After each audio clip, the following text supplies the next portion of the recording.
por la oportunidad que me dan de estar compartiendo con ustedes el día de hoy. Es un Amén. privilegio el que Dios me da el poder estar acá con ustedes. Pastor, no sé si podrían autorizarme para compartir pantalla. Sí, por Sí, ya le favor. pasamos. Aquí, sí, gracias. Ok. Bueno, muchísimas gracias a todos los que están presentes. Los saludo. Mi nombre es Catherine Telles, soy de acá de Costa Rica y nuevamente es un placer poder estar aquí y compartir con cada uno de ustedes. Hoy vamos a... Se me detuvo el video, pero me dice de que es el hospedador el que lo hizo.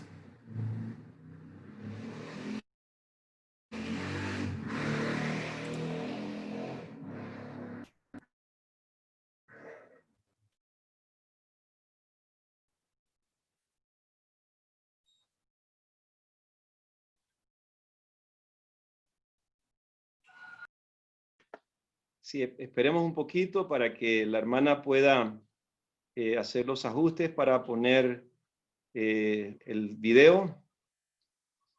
Ya, hermana, se le apagó el micrófono. Sí, ya. Se sabe que ya podía compartir pantalla. Bueno, hoy tenemos un tema muy, muy lindo. Estos temas, yo creo que todos deberíamos de estudiarlos todo el tiempo porque siempre se aprende algo nuevo. Y vamos a empezar con el tema de hoy, pidiéndole a Dios que esté con nosotros y que nos ayude. Así que les voy a pedir que me acompañen en una oración. Para poner esto en las manos de Dios, aunque Henry ya oró anteriormente, quisiera hacer una oración más, si me lo permite. Amén, hermana, amén. Dios Todopoderoso, en esta tarde venimos delante de ti, un grupo de tus hijos, dándote la oportunidad que nos das de reunirnos y escuchar de tu palabra. Señor, en esta tarde te pedimos que tú tomes el control de esta reunión y que tomes el control también de mi boca y de mis palabras, Padre, para que lo que vayamos a transmitir en este momento sea conforme a tu voluntad. Que cada cosa que vayamos a decir y hablar en esta hora sea conforme a lo que tú quieres traer a nuestras vidas, Señor. Abre nuestros entendimientos y danos de tu sabiduría e inteligencia para poder entender todo de la mejor manera. Te damos las gracias por todo y en todo, en el nombre de tu Hijo amado. Amén. Amén. Entonces, Amén. hermanos, no tenemos tanto tiempo. Vamos a empezar de una vez con el tema y vamos a abarcar para que no nos gane el tiempo después. Entonces, el tema que traigo para ustedes el día de hoy es el día de la expiación. Todos hemos escuchado acerca del día de la expiación y es un tema, como les decía antes, es sumamente importante para nosotros, no solamente para comprender la labor que Cristo hace actualmente por nosotros en el santuario celestial, sino también para entender por qué sucedían estas cosas en el Antiguo Testamento. Mucha gente habla y se refiere a Dios diciendo el Dios del Antiguo Testamento, como que si fuera un Dios diferente del que conocemos el día de hoy, cuando en realidad es el mismo. Lo que pasa es que no entienden el contexto de las situaciones que se vivían anteriormente y entonces por esto mucha gente hace esta diferencia y dice cosas como el Dios del Antiguo Testamento y el Dios del Nuevo Testamento, pero en realidad son lo mismo. Y hoy vamos a darnos cuenta cómo esta fiesta, al igual que todas las fiestas en realidad, señalan el camino de Cristo y nos señalan por completo a Cristo en su ministerio. Y vamos a empezar abriendo el libro de Levítico 23, del 27 al 28. Levítico 23, del 27 al 28, dice así. A los 10 días de este mes séptimo será el día de expiación. Tendréis santa convocación y afligiréis vuestras almas y ofreceréis ofrenda encendida a Jehová. Ningún trabajo en este día, porque es día de expiación para reconciliaros delante de Jehová vuestro Dios. Aquí encontramos el primer punto importante acerca del día de la expiación. Era un día para reconciliarse con Dios. Detalladamente, todo acerca del del día de la expiación se encuentra en Levítico 16. Yo les aconsejo que saquen un poquito de tiempo y lo lean por completo porque aquí se detalla exactamente todos los puntos que vamos a abarcar hoy. En Levítico 16 se abarcan paso a paso para una mayor comprensión del tema. Obviamente aquí por concepto de tiempo no podemos leer todo el capítulo, ir analizando versículo por versículo, pero vamos a estudiar lo más importante acerca de esto. Dice que las fiestas marcan el itinerario de Dios. Cada fiesta que se le dio a Israel para celebrar marca un cronograma, un itinerario que Dios tenía para llevar a cabo en su obra con Cristo acá en la tierra. Y la fiesta de expiación o purificación era la mayor fiesta que tenían después de la Pascua. Las otras fiestas se celebraban también, se disfrutaban mucho, pero para los israelitas habían dos fiestas que eran sumamente importantes. La de la Pascua y la fiesta de expiación. Y esta fiesta era precedida a la fiesta de las trompetas, que justamente era la fiesta de las trompetas porque anunciaba que venía el día de purificación del santuario, que era lo que sucedía en el día de expiación. ¿Cuándo se celebraba esta fiesta? Lo acabamos de leer en el versículo. Se celebraba el 10º día del 7º mes, llamado Tishri. Ese era el nombre del 7º mes para el calendario judío. ¿En qué consistía esta fiesta? Bueno, esta fiesta tenía una triple función de purificación. La primera era purificar al sacerdote, purificar al pueblo y purificar el santuario. ¿Por qué era necesario purificar el santuario? Porque durante todo el año, hermanos, los israelitas traían sacrificios para pedir perdón por sus pecados. Y no era solamente que hacían el sacrificio y la sangre se llevaba adentro del santuario, sino era que lo que se llevaba era la simbología del pecado por el que venían a pedir perdón.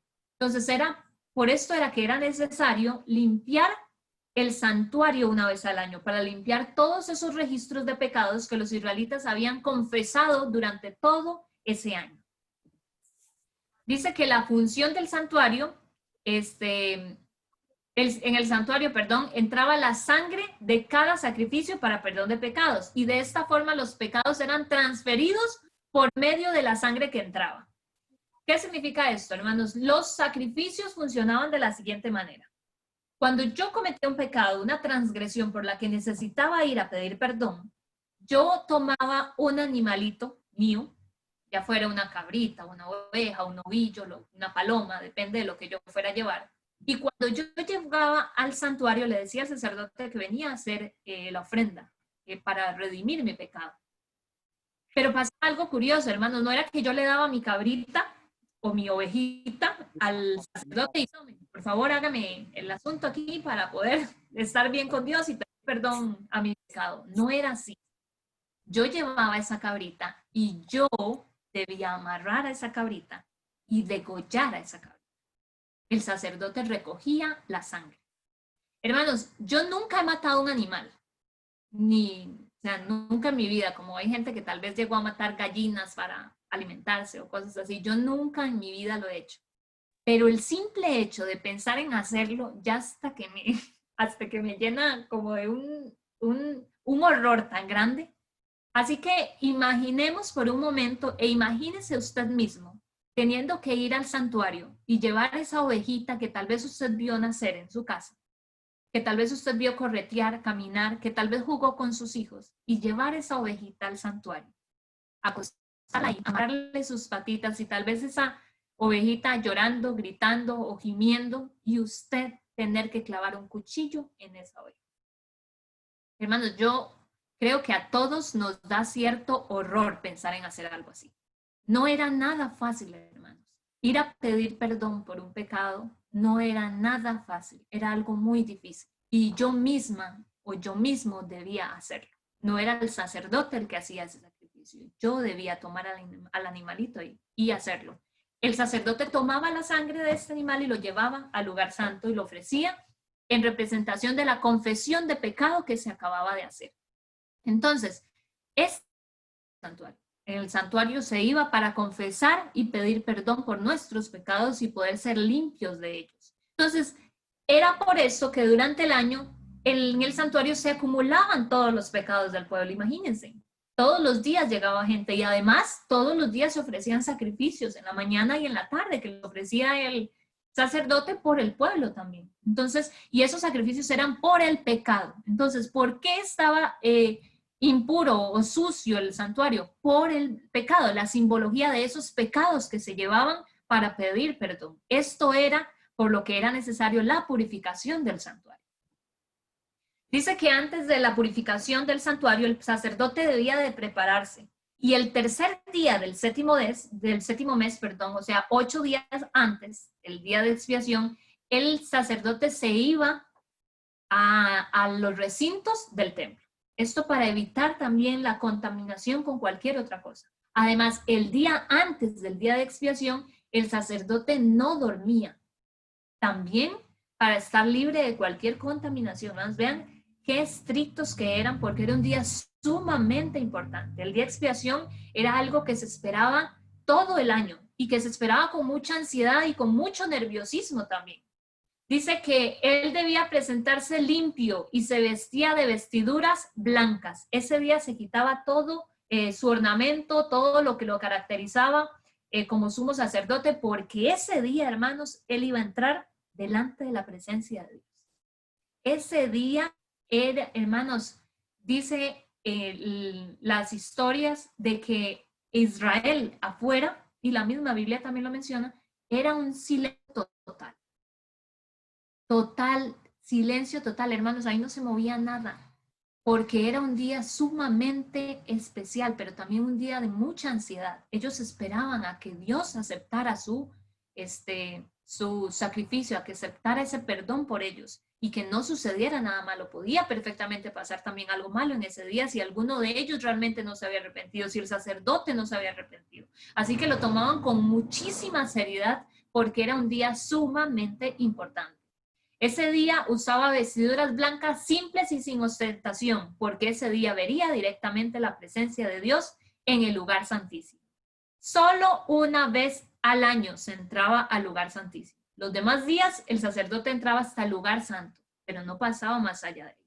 Solo al año se le permitía dar ese paso más y llegar al lugar santísimo. Entonces era algo muy, muy importante.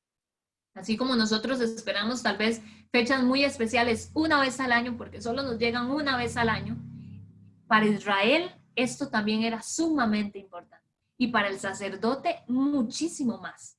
Era una vez al mes a la que se le concedía el honor de poder llegar delante de la presencia de Dios directamente. ¿Qué sucedía ese día? Ese día pasaban muchísimos eventos. Y vamos a recalcar los más importantes acerca de ellos. Dice que el sacerdote ofrecía un becerro. Era el primer sacrificio que se hacía ese día y era por él y su familia. Pero antes de esto, al sacerdote le traían 2 machos cabríos. Le traían 2 machos cabríos y se echaban suerte sobre esos machos cabríos. ¿Por qué?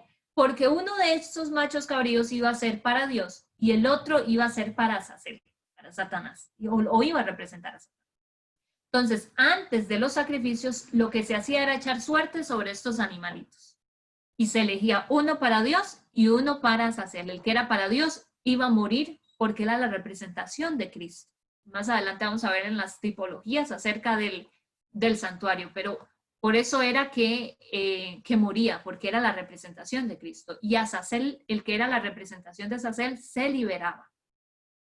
Dice que se liberaba y que se mandaba morir en el desierto.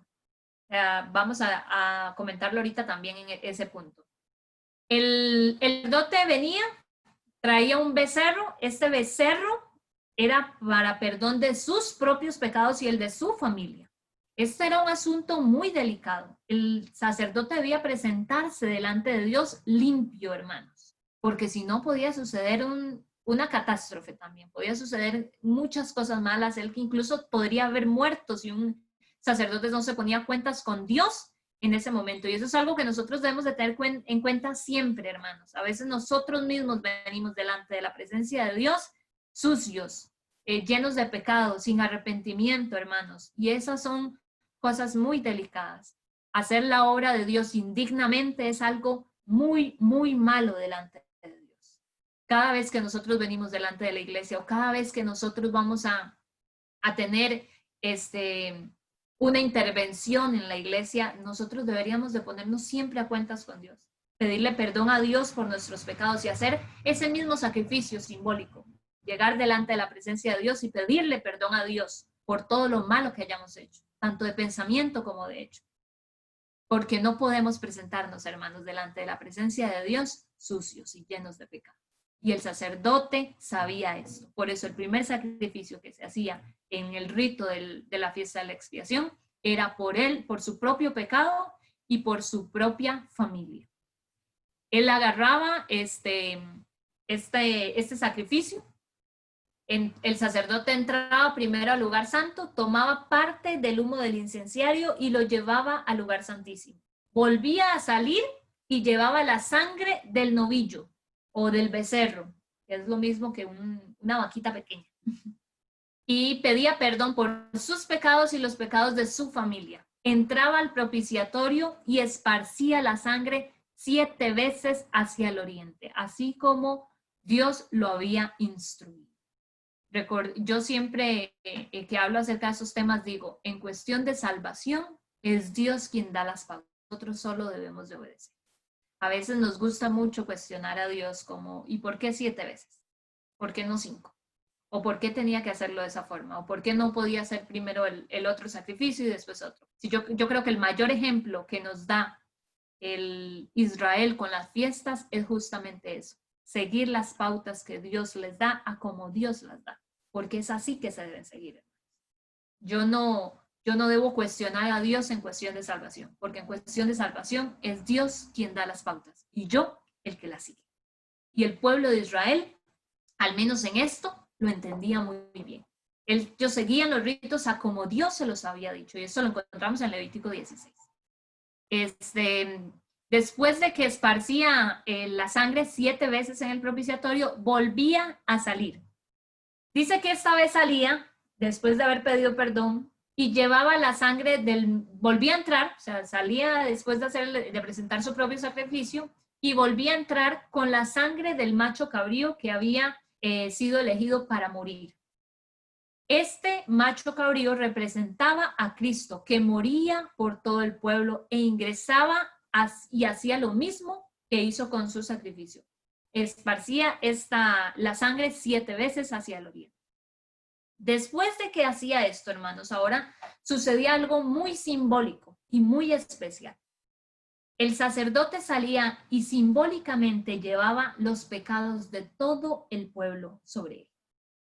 Así se limpiaba el lugar santo, así se limpiaba el santuario de pecado.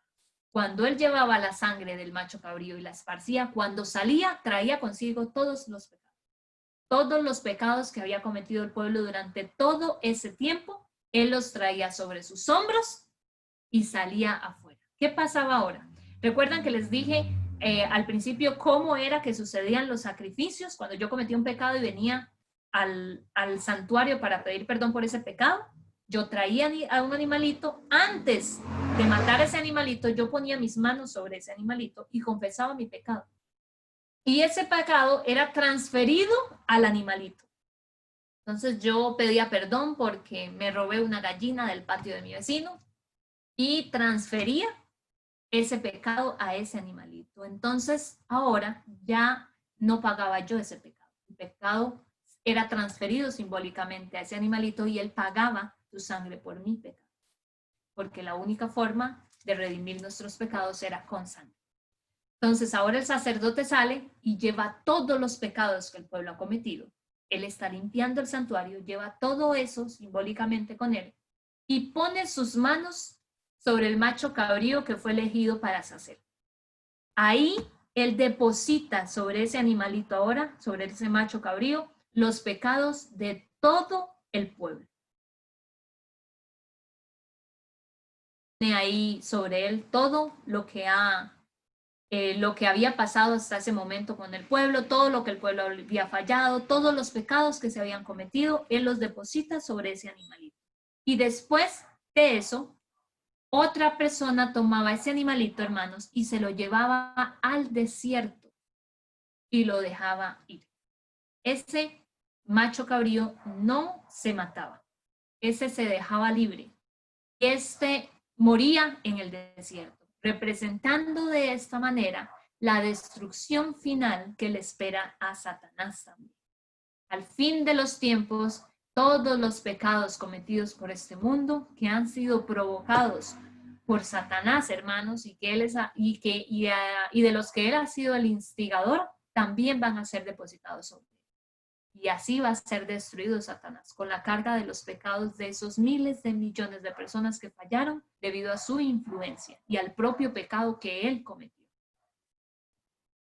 Dice que el depositario, el macho cabrío vivo, era el depositario de toda la maldad y el pecado. En él se depositaba todo, porque no era el macho cabrío vivo el que purificaba el santuario, sino el que moría. Esto es importante, hermanos. No crean ustedes de que cuando el sacerdote salía con todo su pecado, entonces era ese animalito el que quedaba vivo y se liberaba en el desierto, el que llevaba todos los pecados. Y ay, qué bueno, él se llevó los pecados. No. Los pecados salieron del santuario cuando entró la ofrenda de sangre, el sacrificio del macho cabrío que fue elegido para morir. Porque solo por medio de la muerte de la sangre había remisión de pecados. Así que este macho cabrío que moría, era él el que purificaba el santuario. El otro era el que pagaba los pecados y se los llevaba. Pero la simbología, al salir del santuario, se le permitía salir al sacerdote con todos estos pecados para entregarlos a este otro macho cabrío por el sacrificio que se hizo. Entonces, aquí el importante era el macho cabrío que moría, no el que quedaba vivo. El que moría era el que hacía la obra. Jesús fue el cordero que murió y resucitó, y es por ello que es el único capaz de purificar el santuario. Vamos a ir a Hebreos 9.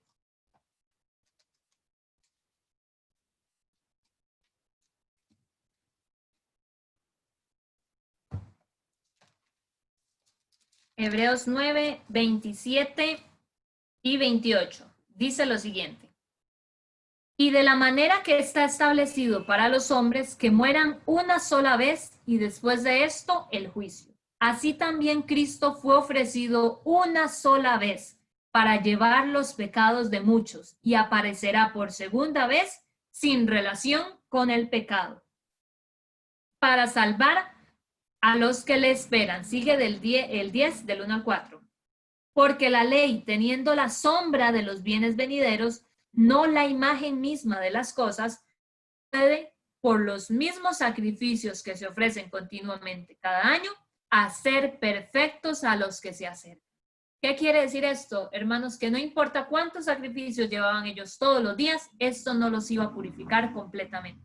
La única forma que había de purificar por completo el santuario era con ese día de expiación, con esa ofrenda única que se hacía una vez al año. De la misma forma, esa ofrenda única que Cristo hizo por nosotros es la que nos purifica del pecado finalmente.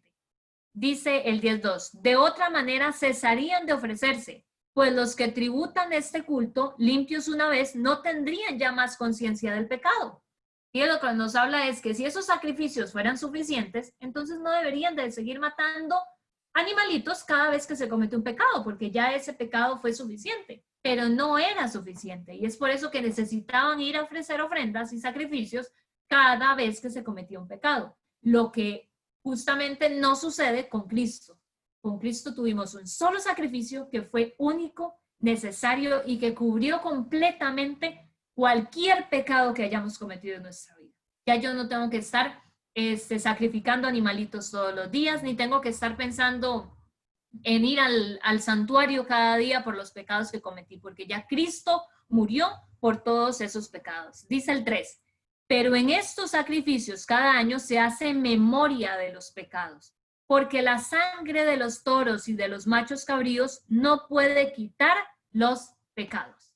Simplemente era una representación, hermano. ¿De qué? De lo que iba a ser Jesucristo. Dice, es importante resaltar que mientras el sacerdote sacerdote hacía esto, el pueblo entero estaba fuera del tabernáculo en ayuno y oración, pidiéndole a Dios que aceptara el sacrificio para perdonar sus pecados. Esto no era solamente, hermanos, una cosa del sacerdote. El sacerdote se encargaba de todo el ritual, pero el pueblo, hermanos, estaba fuera de rodillas, orándole a Dios para que aceptara este sacrificio. Levítico 16:30 nos dice lo siguiente. Porque en este día se hará expiación por vosotros y seréis limpios de todos vuestros pecados delante de Jehová. Hasta este día ellos volvían a empezar un año en cero, por decirlo de alguna manera. Entonces se esperaba muchísimo, pero además ellos oraban muchísimo para que esta ofrenda fuera aceptada, para que todo en el ritual saliera bien, para que oraban por el mismo sacerdote, para que no sucediera nada malo, y por sus propias vidas, para que Dios pudiera perdonarles y aceptarlos también, aceptar este sacrificio que el sacerdote estaba presentando. Apocalipsis 20:12 nos dice lo siguiente, hermanos. Perdón que los lleve de un lado para otro, pero me gusta mucho siempre aclarar estos puntos que son importantes y que podamos respaldarlos bíblicamente. Dice, y vi los muertos grandes y pequeños de pie ante Dios, y los libros fueron abiertos, y otro libro fue abierto, el cual es el libro de la vida. Y fueron juzgados los muertos por las cosas que estaban escritas en los libros según sus obras. Dice que el día de las expiaciones era una figura de ese día que se va a vivir, hermanos. No se llevaban libros en el santuario, pero había un registro del pecado en el santuario. Cuando ese momento llegue, hermanos, y los libros sean abiertos, ¿qué es lo que justamente está pasando ahora? Actualmente en el cielo están pasándose los libros. Yo no sé cuándo tocará que abran el mío, yo no sé cuándo tocará mi juicio en el cielo, y usted tampoco sabe cuándo será el suyo, y por eso es que necesitamos estar preparados. Pero esto que ellos hacían en este día de expiación, hermanos, era una representación de lo que nos narra en Apocalipsis 20:12. Entonces vamos viendo cómo el día de expiación tiene un ligamen directo con lo que está sucediendo actualmente y con el sacrificio mismo que Cristo hizo por nosotros. Cada una de estas cosas representaba y nos guiaba a Cristo, y los israelitas lo sabían perfectamente. Ese conocimiento se fue perdiendo con el tiempo, con el paso de los años, en la edad oscura, esos 1260 años en los que se perdieron tantas verdades bíblicas, en las que entró tanta doctrina falsa, en las que se cambiaron tantas cosas. Ahí se fue perdiendo ese conocimiento, pero ellos lo tenían, hermanos. Lo conocían perfectamente, y por eso no dudaban de que cada una de estas acciones eran representación de lo que Cristo iba a hacer por ellos, o de lo que ya estaba haciendo también. Dice, santuario terrenal versus santuario. Acabamos hasta este momento de hablar de todo lo que se hacía en el santuario terrenal en el día de expiación. Ahora vamos a hablar de lo que se hacía o de lo que se está haciendo ahora en el santuario celestial, porque nosotros también estamos en nuestro día de expiación. Dice, ¿por qué debía ser purificado el santuario en el cielo? Hermanos, algunos a veces dicen que el pecado se inició por culpa de Eva. Y le suelen echar la culpa a la pobre Eva, ¿verdad? Es que como Eva pecó, entonces ahora estamos como estamos. Pero hermanos, el pecado no inició en el Edén. El pecado inició en el cielo. Inició con Satanás. Ahí es donde se tiene el registro de pecado. Entonces, el santuario del cielo también necesitaba ser limpiado. ¿De qué? Si no hay pecado allá, de los registros de pecado que quedan y de nuestros propios registros que nos condenan por nuestro pecado. Dice que en el santuario terrenal el pecador traía ofrenda, sangre, y entraba al santuario. Al ingresar la sangre al santuario, ingresaba un registro de pecado, simbólicamente, que es lo que hemos estado ahora. Y una vez al año, el santuario terrenal era purificado. ¿Por qué? Porque dentro del santuario estaban los registros de todo lo que ellos habían hecho durante ese año y que habían ido a confesar. Lo que Jesús hace en el cielo es similar también. y limpia el santuario del pecado. No es que solamente limpia el santuario del pecado, sino que limpia los registros, nuestros registros, hermanos. Todos esos pecados que nosotros hemos cometido y que seguimos cometiendo, Cristo los está limpiando en este momento. Esa es la obra de expiación que Dios hace ahora por nosotros. Así como los israelitas esperaban y vivían ese día de expiación, esa fiesta de expiación, nosotros ahora estamos viviendo nuestro propio día de expiación. Y a veces, hermanos, se nos olvida que así como los israelitas estaban orando y ayunando y pidiéndole a Dios que por favor aceptara su sacrificio, nosotros deberíamos estar haciendo lo mismo. Nosotros acá, hermanos, debemos orar, pedirle a Dios que acepte nuestro sacrificio también, para que cuando pase mi registro, mi perdón, hermanos, el sacrificio, no mío, el sacrificio que Cristo hizo por mí, sea aceptado en mi nombre, para que Cristo pueda pronunciar mi nombre delante del Padre y de esta forma yo pueda ser justificada. ¿Qué debería de estar haciendo yo aquí? Orando, hermano, orando, ayunando. ¿Qué ayuno hacemos nosotros, hermanos? Nosotros nos abstenemos de muchos alimentos. Ese es nuestro ayuno. Y a veces fallamos incluso en esos, con intemperancias, comiendo lo que se nos da la gana muchas veces, comiendo de más, dejándonos tentar por cosas que no deberíamos comer. Y se nos olvida que igual, de la misma forma que Cristo está haciendo esa obra de expiación, nosotros deberíamos estar guardando nuestro ayuno, tanto espiritual como físico también. A veces nos llenamos de glotonerías y vemos hermanos que comen una y otra vez y que comen montones de cosas y hermanos, no es tiempo para eso. Nosotros también estamos en nuestro día de expiación. Dice que la tipología acerca del santuario celestial y el santuario terrenal en realidad es muy clara, pero vamos a hablar acerca de algunos puntos que debemos rescatar para poder entender completamente por qué es que decimos que nosotros estamos ahora en nuestro propio día de expiación. Dice que la llegada de Cristo ante el trono de Dios se da en Apocalipsis 5:9 y es gloriosa, hermanos. Y pueden buscarlo y leerlo y analizarlo. En Apocalipsis 5:9 es cuando Cristo llega al cielo y el ángel dice, ¿quién podrá tomar el rollo y abrirlo? Y él está preocupado, pero entonces escucha una voz y dice, hay uno que lo logró y viene y a él se le será entregado ese rollo. Y ese rollo, hermanos, es muy representativo también porque ahora Cristo tenía el poder para tomarlo, porque había muerto y resucitado. Y esa es la llegada de Cristo al cielo. Esa es y representativamente con el santuario terrenal es la llegada de Cristo al lugar santo. Cuando Cristo se va de aquí después de pasar el tiempo que pasó con los discípulos y les dice, se despide de ellos y los ángeles dicen, así como le habéis visto ir, le verás volver. Cristo llega al cielo y llega al cielo representando, hermanos, su llegada al lugar santo. En Apocalipsis 10 nos habla de la entrada de Cristo al lugar santísimo, nos habla del librito, ¿recuerdan?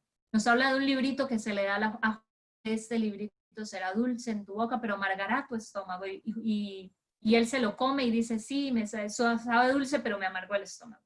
Esto es representativo también, hermanos, de lo que sucedió en el Gran Chasco, en 1844, aquel momento tan triste y desolador que vivieron nuestros contemporáneos, hermanos, y que sufrieron tanto este momento, pero eso marcaba el inicio de algo sumamente importante en el cielo. Y era el paso de Cristo del lugar santo, del trono de Dios donde había llegado, al lugar santísimo.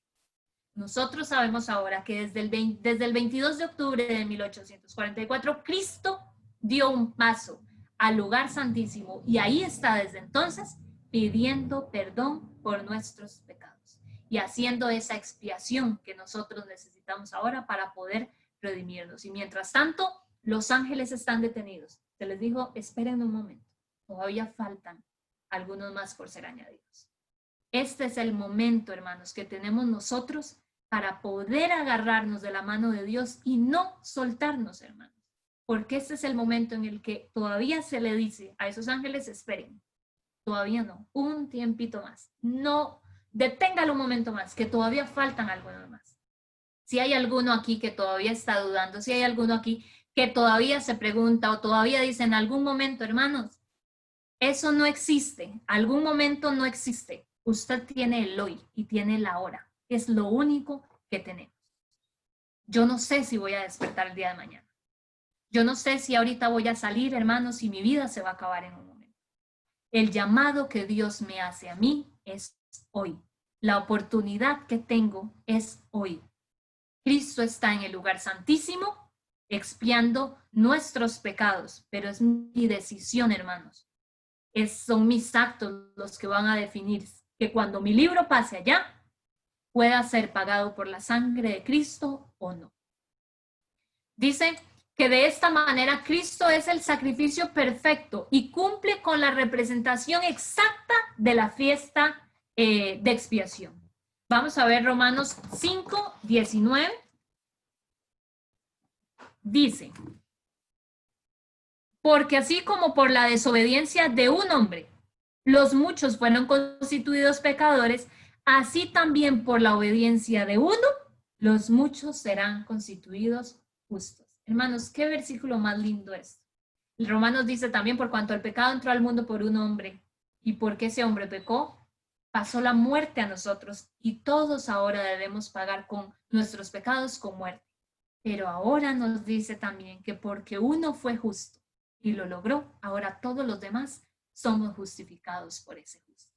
Qué cosa más hermosa es saber, hermanos, que ese sacrificio que Cristo hizo me da a mí ahora paso libre al lugar santísimo. Ya yo no necesito que el sacerdote lleve mi pecado y lo confiese por mí, lo ponga delante de la presencia de Dios por mí. Yo ahora puedo doblar mis rodillas delante de Dios y exponer mi pecado. Y dice la Biblia que Él es fiel y justo para perdonarlos si simplemente lo confesan. Qué hermosos, hermanos, es saber que el amor de Dios se extiende a nosotros en esta hora maravillosa de la expiación. Dice 1 Corintios 15, 22, porque así como en Adán todos mueren, también en Cristo todos serán vivificados. Ese sacrificio, hermanos, que se hacía en el lugar, en el santuario y se llevaba al lugar santísimo, lo hizo Cristo en la cruz del Calvario. Y ahora, debido a que Él murió y también resucitó, todos nosotros podremos vivir. No importa si morimos mañana, hermano. No importa los que hayan muerto hasta el día de hoy, porque si murieron en Cristo, ellos también vivirán. Esa es la promesa que tenemos en Cristo Jesús. Dice que el júbilo que les embargaba a ellos, a los israelitas, hermanos, cuando al fin veían que se completó el ritual y que todo salió bien, era enorme. Les llenaba el corazón de gozo y felicidad. Y ese es el mismo gozo, hermanos, que nosotros vamos a sentir cuando nos demos cuenta que lo logramos. Cuando nos demos cuenta, hermanos, cuando lleguen las plagas, porque en realidad será el único, hasta ese momento que podremos realmente saber que lo logramos. Y ojalá, hermanos, abra un tubito de agua o algo. Yo siempre bromeo con algunos amigos y les digo, ese momento cuando uno abre un tubito de agua y le salga agua limpia, hermanos, y usted se dé cuenta, oh, lo logré. Sí, sí pasó mi registro. Sí pude llegar ahí. Sí pude hacerlo de alguna manera. Mi esfuerzo valió la pena. Porque, hermanos, no es que yo haga algo para poder ser salvo, pero mi comportamiento y mi vida debe dar un cambio para que esa salvación sea efectiva en mi vida. Nada de lo que yo haga o de lo que yo diga me puede hacer salva, porque la salvación es un regalo que Dios me dio. Pero cuando yo acepto ese regalo, mi vida, hermanos, debe dar frutos. Mi vida debe dar un cambio ante el mundo. Si no, ese regalo no vale de nada. Cuando mi vida da frutos, hermanos, y da ese cambio, es cuando me doy cuenta que realmente esa salvación ha tenido un efecto en mí y se ha hecho realidad en mi vida. Dice, Cristo murió no solamente como sustituto del pecador, sino también como el que no había pecado. Al haber tomado nuestros pecados sobre él, según la ley, debía morir. La ley lo exigía. ¿Por qué moría ese animalito? Porque era transferido el pecado sobre él. Y una vez que el pecado fue transferido sobre él, ese animalito debía morir. Una vez que Cristo tomó nuestros pecados, debía morir. Eso era lo que la ley pedía acerca de él ahora. Y Cristo, a pesar de que él no había pecado, tomó mi pecado, hermanos, y tomó su pecado.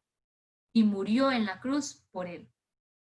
El que era sin pecado murió por nosotros. Y la muerte de este ser sin pecado es una parte definida del plan de Dios. Todos los sacrificios, hermanos, y todas las fiestas se cumplen a cabalidad en Cristo, o son una representación exacta de la obra que Cristo iba a hacer. Tenemos en Levítico 16:18 algo muy importante, y con esto voy terminando.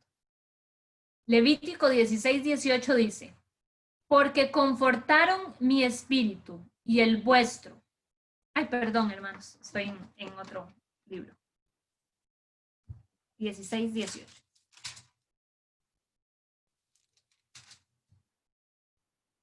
Dice, y saldrá al altar que está delante de Jehová y lo expiará, y tomará de la sangre del becerro y de la sangre del macho cabrío, y la pondrá sobre los cuernos del altar alrededor.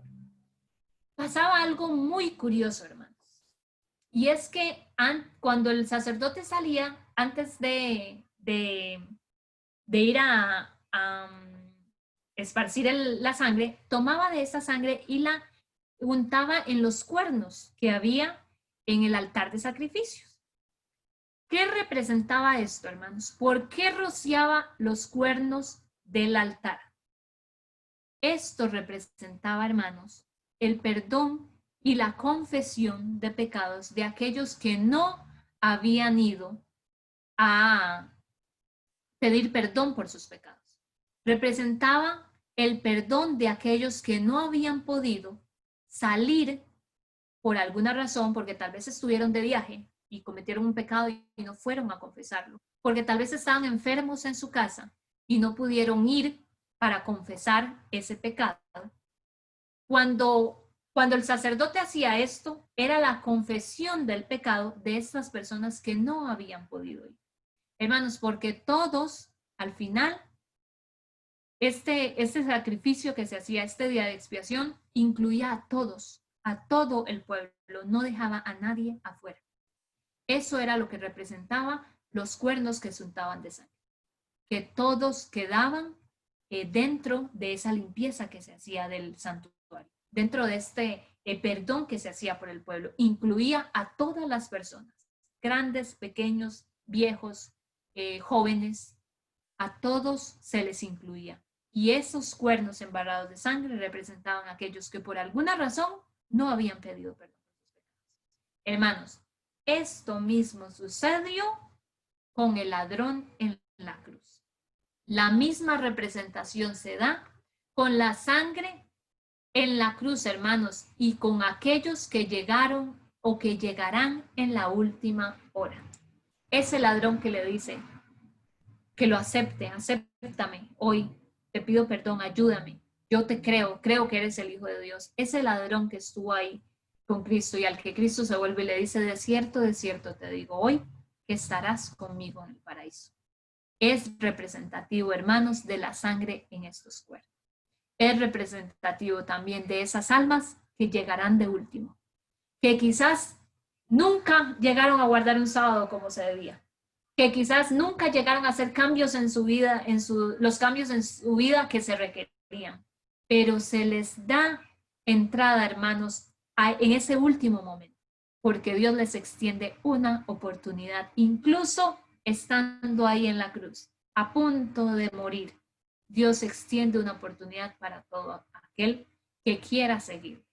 De la misma forma que se rociaban los cuernos en el altar para el perdón de aquellos que no les había dado tiempo de llegar, de la misma forma esa sangre derramada en la cruz alcanza también, hermanos, para cubrir a aquellos que llegarán de último momento. Aquellos que quizás no habrán recorrido todo este camino tan duro y tan difícil que muchos de nosotros nos ha tocado recorrer. Ellos llegarán en el último momento, en los últimos minutos del partido. Y se le dará también a ellos, hermanos, la misma oportunidad. Y esto no es algo para entristecernos, como quizás el hermano del hijo pródigo se entristeció porque él había sido bueno y ahora el hermano volvía y le hacían fiesta y celebraban, y él que se había quedado ahí, por él no habían hecho nada nunca. Y quizás uno podría pensar, yo que llevo tantos años, yo que llevo 50 años en el Evangelio, en creyéndole a Dios, confiando en Él, yo que llevo 20, 10, 5 años, y viene ahora uno en un mes y va a tener la misma recompensa que yo. Pero hermanos, esto es algo para estar felices y alegres, usted sabe. ¿Cuántos de nosotros tenemos familiares, hermanos, por los que hemos orado tanto para que lleguen a los pies de Dios y aún no llegan? No perdamos la esperanza, hermanos, porque aún falta que se rocíen los cuernos del altar.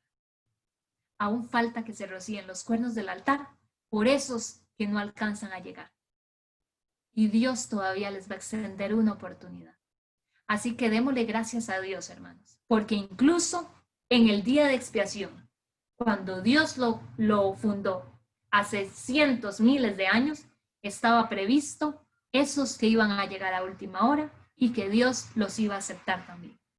Ese hijo por el que usted tanto ora, hermano, ese hermano por el que usted le pide tanto a Dios que busque de Dios, que acepte la palabra de Dios, ese padre, ese primo, ese amigo, hermanos. ¿Cuántos de nosotros tenemos tal vez años orándole a Dios por un amigo al que queremos tanto y que no acepta la palabra de Dios?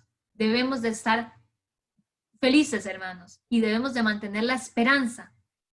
Estar felices en la esperanza de que aún falta que se rocíen los cuernos del altar. Y que quizás en ese momento, hermanos, muchos más sean añadidos. Es la esperanza que debemos tener en Dios. Es la esperanza que debemos de tener por aquellas almas que aún no llegan ante el trono de Dios. Que en algún momento van a entender y que en algún momento realmente van a llegar a confesar sus pecados. Termino con este texto en 1 de Juan 1:9 que dice, si confesamos nuestros pecados, Él es fiel y justo para perdonarlos y limpiarnos de toda maldad. Hermanos, lo único que yo necesito es confesar mi pecado. Lo único que usted necesita es confesar su pecado. El resto de la obra, Cristo ya la está haciendo en el lugar santísimo. El resto de la obra para nuestra salvación, ya Cristo la empezó hace muchísimo tiempo. Y lo único que nosotros necesitamos hacer, hermanos, es confesar nuestros pecados. Es la obra maravillosa que Dios ha hecho con nosotros. Y a esto es a lo que nos señala la fiesta del día de la expiación. Nos señala a este momento que estamos viviendo ahora, en el que Cristo mismo está en el lugar santísimo expiando nuestros pecados. Hermanos, que Dios nos ayude, que no se nos queden atrás estos pecados que debemos confesar, hermanos, que no se nos olvide esos momentos, hermanos, en los que debemos doblar nuestras rodillas y pedirle a Dios perdón por cada uno de esos pecados. Cuando oremos, hermanos, no olvidemos nunca pedirle a Dios perdón por esos pecados que ni siquiera nos hemos dado cuenta que cometimos, por esos pecados que tal vez cometimos de pensamiento, hermanos, por esas cosas que debimos haber hecho y que no hicimos, porque eso también nos es contado por pecado. El día de la expiación es un mensaje enorme para nosotros el día de hoy, que nos alienta y nos guía y pone nuestra mirada en el cielo, en la obra que Cristo está haciendo en este momento por nosotros. Y es una obra que nosotros no debemos olvidar. Y que nuestro comportamiento, hermanos, ahora, al igual que Israel en el pasado, que estaba en ayuno y oración pidiéndole a Dios, debe ser la misma ahora. Doblemos nuestras rodillas, hermanos, y pidámosle a Dios ayuda y guía para poder seguir adelante, hermanos, para honrar a Dios con nuestros actos y nuestras palabras y para que nuestras obras sean presentadas puras delante de Dios, hermanos. Cada uno tendrá su recompensa, dice Apocalipsis, tanto de sus buenas obras como de sus malas obras. Que la recompensa de nuestras obras, Señor, hermanos, sean buenas y no sea por las malas. Porque si confesamos nuestros pecados, Dios se olvida de esos pecados y ya no se acuerda más. Así que la recompensa de nuestras obras va a ser por las obras buenas, no por las malas. Pero si yo no confieso ese pecado, hermanos, la recompensa que voy a obtener va a ser por mis malas obras. El día de la expiación es un llamado al arrepentimiento para poder ser expiados nosotros por nuestros propios pecados. Que Dios nos ayude, hermanos, a seguir adelante. Que Dios nos dé el entendimiento y la sabiduría para poder enfrentar este camino y para poder hacer las cosas de la mejor manera. Para que día a día todo lo que yo haga y todo lo que mis manos hagan pueda señalar el camino de los que vienen atrás. De aquellos que de una u otra forma siguen también nuestros pasos. Porque nuestro testimonio, nuestras vidas, hermanos, son testimonio vivo para el mundo entero. Y como tal debemos procurar dar un buen testimonio y que seamos una buena representación de Dios, de Cristo, acá en la tierra. No olvidemos, hermanos, que el día de expiación es el mensaje que estamos viviendo actualmente. El día de expiación es la obra que Cristo hace ahora por nosotros. Y nosotros no debemos olvidarnos nunca de que a esto hemos sido llamados. A hablar, a predicar el evangelio que Dios nos ha traído. El evangelio que nos ha dado salvación por la gracia y misericordia de Cristo. Que Dios les bendiga, hermanos, que esto haya sido para la honra y gloria de Dios. Y espero que todos hayamos aprendido un poquito. Yo aprendí muchísimo estudiando el tema. Y espero que ustedes también hayan aprendido mucho más. Que Dios les bendiga a todos. Amén.